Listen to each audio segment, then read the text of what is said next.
Jokam par to, ka latvieši ir sēņu ēdāju tauta, ir savs pamats. Daudzas tautas pasaulē, tādas kā sāmi, ņenci, tatāri, sēnes nekad nav ēduši. Angļi no tām izvairījās līdz pat Otrajam pasaules karam. Senajos rakstos vārds sēne bieži vien ir sinonīms vārdam nāve. Patiesībā tas ir saistīts ar to, ka līdzās mums jau pazīstamām ēdamajām sēnēm aug arī tādas, kas ir indīgas un uzturā nav lietojamas. Kā tās var atšķirt?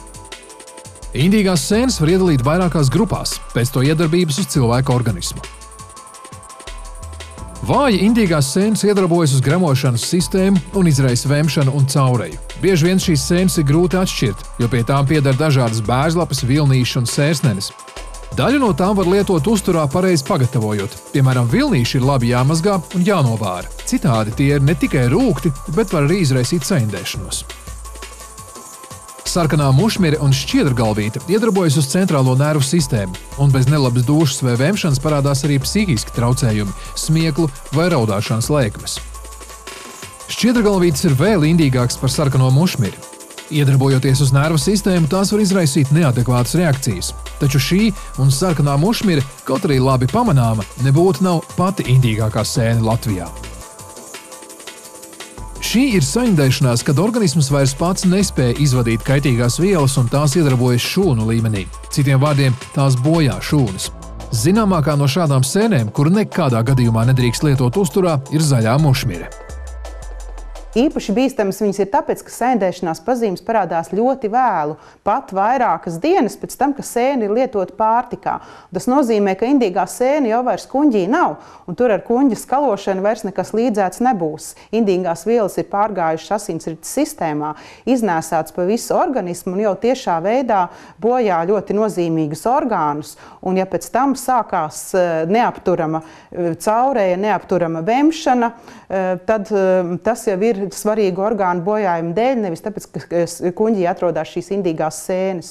Un bieži vien šādā veidā jau cilvēku glābt ir par vēlu.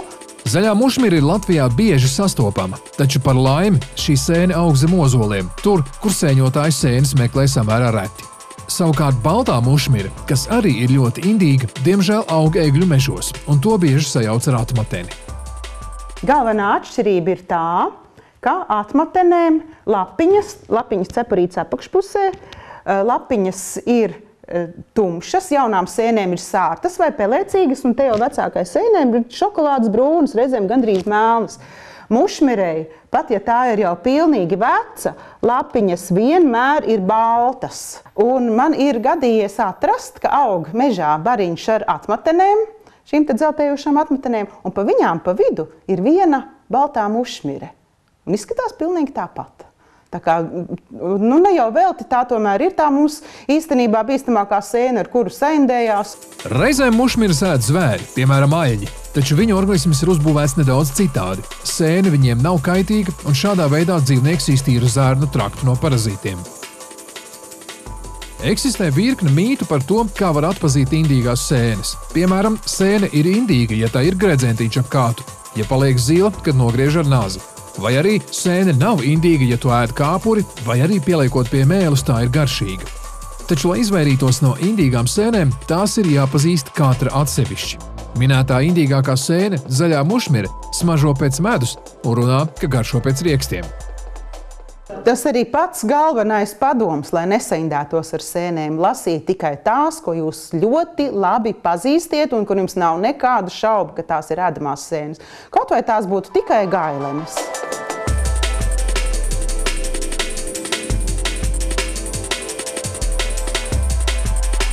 Nejauša saindēšanās var notikt arī ar augiem, visbiežāk to spožo un kārdinošo ogu vai augļu dēļ.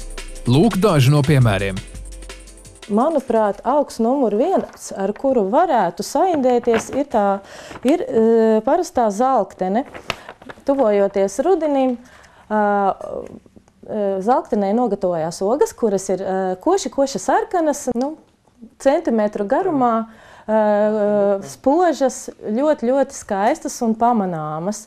Tieši zalktene ir tas bīstamais augs, kuru nedrīkst ne tikai ēst, bet arī nedrīkst pat aiztikt. Jo gan ziedi, gan lapas, gan dzinumi un vēl vairāk ogas satur ļoti indīgas vielas, kuras lietojot iekšīgi, cilvēks var ļoti smagi saindēties, un mazam bērnam nāvējošā deva ir 2-3 odziņas. Ir aprakstīti tādi gadījumi, kad cilvēks, sevišķi pavasarī, kamēr šis augs zied, grib domāt, es noplūkšu tādu mazu skaistu zariņu, ielikšu vāzē. Nāzes nav, ko tad paņemšu tur tāpatās, nevar noplūkt, tad paņem ar muti tur nokož. Un tieši šī košanas brīdī rodās vislielākā problēma, jo cilvēkam siekalās nonāk indīgās vielas, kas smaganām rada satūkumu, un bijuši pat ir tādi gadījumi, ka šī satūkuma rezultātā cilvēks ir zaudējis zobus. Vēl viena nāvējoša oga ir čūskoga. Šis augs ir ļoti atpazīstams un savādāks kā daudz citi. Man pašai savā dzīvē bija piedzīvojums ar to, ka mans mazais dēls, kurš toreiz bija 4 gadu vecumā, mežā atrada šādu odziņu, un kamēr es nebiju pamanījis, iebāzu to mutē un gribēju jau norīt, bet pa laimi tomēr mēs pamanījām un viņš izspļāva, bet šāda ogas norīšana tiešām varēja beigties nāvējoši. Vēl pie tādiem kārdinātājiem ar spožām ogām pieskaitāms segliņš, kas atrodams upju krastos, un bēbru kārkliņš, kas satur ļoti spēcīgas uzbudinošas vielas. Govs daudz labāk zina, ko viņa drīkst un ko nedrīkst ēst. Piemēram, dažas latvāņu sugas, kas Latvijā tika ievestas kā lobarība, izrādījās lopiem nederīgas, taču pat labam tās strauji izplatās nekoptajās teritorijās un ir ļoti indīgas.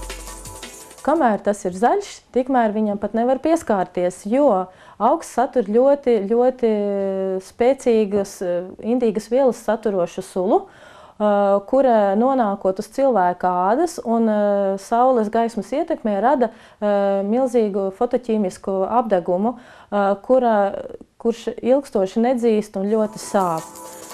Ja notikusi saindēšanās ar augiem vai sēnēm, nedrīkst tērēt laiku un pēc iespējas ātrāk jāmeklē ārsta palīdzību. Dzert drīkst tikai ūdeni, jo nevar zināt, kā ar indīgajām vielām reaģēs piens, limonāde vai sula.